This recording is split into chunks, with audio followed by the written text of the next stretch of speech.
ಎಲ್ಲರಿಗೂ ನಮಸ್ಕಾರ. ವೇದಿಕೆ ಮೇಲೆ ಕುಳಿತಿರ್ತಕ್ಕಂಥ ಎಲ್ಲ ಸಾಮಾಜಿಕ ಕಾರ್ಯಕರ್ತರೆ, ತಾವು ಗಂಭೀರವಾದ ವಿಚಾರವನ್ನು ನಾನು ಮುಂದೆ ತಂದಿದ್ದೀನಿ. ಕರ್ನಾಟಕ ಮುಸ್ಲಿಂ ಸಮಾವೇಶ ಮತ್ತು ರೈತ ಸಂಘದವರು ನಮ್ಮ ಪ್ರಣಾಳಿಕೆಯಲ್ಲಿ ನಾವು ಭರವಸೆ ಕೊಟ್ಟರು ನಿಜ, ಇಲ್ಲ ಅಂತ ಹೇಳಕ್ಕೆ ಹೋಗೋದಿಲ್ಲ. ಭರವಸೆ ಕೊಟ್ಟಾಗ ನಾನು ಸಹ ವಿರೋಧ ಪಕ್ಷದ ನಾಯಕನಾಗಿದ್ದೆ. ಅದರಲ್ಲಿ ಬಹಳ ಆಳವಾಗಿ ಚರ್ಚೆ ಮಾಡಿ ನಾವೆಲ್ಲ ಮಾಡಿದ್ವಿ.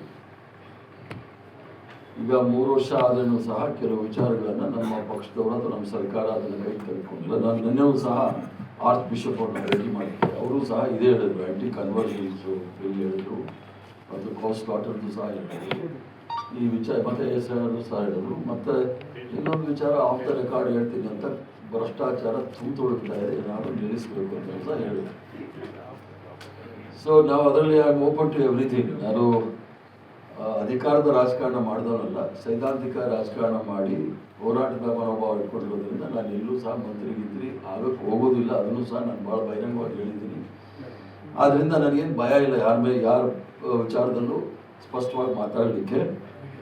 ಆದ್ದರಿಂದ ಮತ್ತೆ ನಮ್ಮ ಇವರು ಹೇಳೋ ಸಂದರ್ಭದಲ್ಲಿ ಹೇಳಿದ್ರು, ಮುಸ್ಲಿಮ್ಸ್ ಅವರೆಲ್ಲ ಯುನೈಟೆಡ್ ಆಗಿ ವೋಟ್ ಮಾಡಿದ್ರು ಅಂತೆಲ್ಲ ಯಾರೂ ಅಳಗಿಡೋದಿಲ್ಲ. ತಾವೀಗ 3 ವರ್ಷ ಆದಮೇಲೆ ಹೇಳ್ತಾ ಇದ್ದೀರಾ.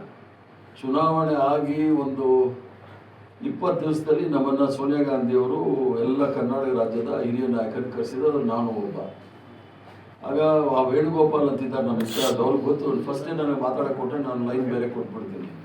ನಂಗೆ 5ನೇದೋ 6ನೇದೋ ಮಾತಾಡೋಕೆ ಕೊಟ್ಟರು. ನಾನೇನು ಮಾತಾಡಲಿಲ್ಲ. ಆಗ ಮಾತಾಡಲಿ ಎಲ್ಲರೂ ನಾವು ಗೆದ್ವಿ, ಕಷ್ಟ ಬಿದ್ವಿ, ಅದು ಗ್ಯಾರಂಟಿ ಕೊಟ್ವಿ, ಅದರಿಂದ ಬಂತು ಅಂತೇಳಿ. ಯಾರು ವಿಡಿಯೋ ರೆಕಾರ್ಡ್ ಮಾಡಬೇಡಿ, ದಯವಿಟ್ಟು ಫೋಟೋ ಬೇಕಾದ್ರೆ ತೆಗಿ.